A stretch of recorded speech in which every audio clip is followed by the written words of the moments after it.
So behind us we have an active fire scene. It's a commercial building, manufacturing business. Started getting 911 calls just before 5 a.m. of an explosion or several explosions and a fire. It was an active business. They were at shift change. And so right now we're dealing with heavy fire in the building. Part of the building has collapsed, and then they have tanks of chemicals they use for this cleaning process. Those had ruptured, and do you hear us? those that are now on the ground. So we're trying to get accountability for all the employees right now. We do unfortunately have 2 that are still unaccounted for. So right now the priority is life safety and fire mitigation. So we are actively assessing any areas in the building where we believe anybody could be in a void space or an area that is protected from the fire. And can you talk about the injuries? We did have a couple people injured, a couple employees, minor injuries. I don't know if either of them have been transported.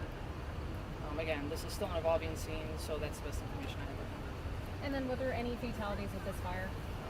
I don't know that. We are trying to go through the employee list and account for every employee that was there. We do have some eyewitnesses, and again, we have 2 people that are unaccounted for.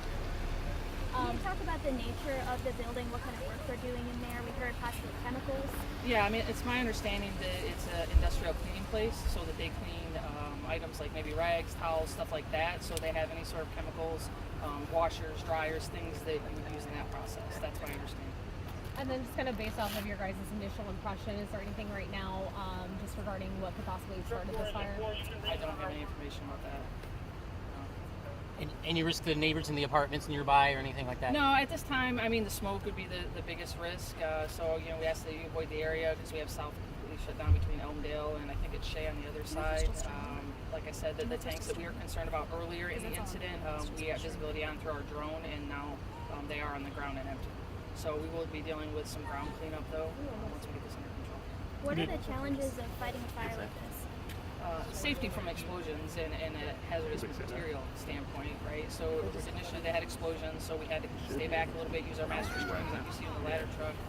But also there was a water line that ruptured in the building that gave us really low water pressure. So we had to tap a couple different hydrants, and we were having issues with that until we could get the water shut off. Chief, any idea on the square footage of this building that you're dealing with? I do not know that, no. Is it a 1-story structure, 2-story? It appears like a 1-story structure, but part of it's down on the ground, so I can't say for sure. And then for you guys, were there any injuries amongst your firefighters at all?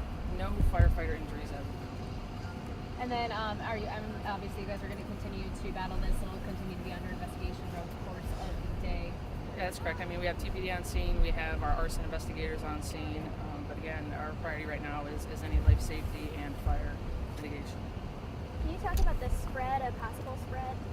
Is there any possible spread to other buildings? Has it reached multiple buildings?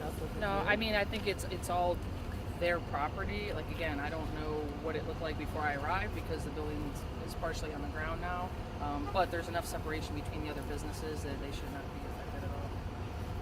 Perfect. Alrighty. And then anything we might not have asked you about that you were hoping to touch on or talk about at all?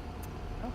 Awesome. I Perfect. guess one question I did have, so I know 2 people unaccounted for. Is this turning into a recovery, or is this still active search? No, we're still actively searching because we do believe there are spaces within the building where survivors could be. So we are searching with our search and rescue and our USAR team, targeting those areas and where we believe that they were last seen.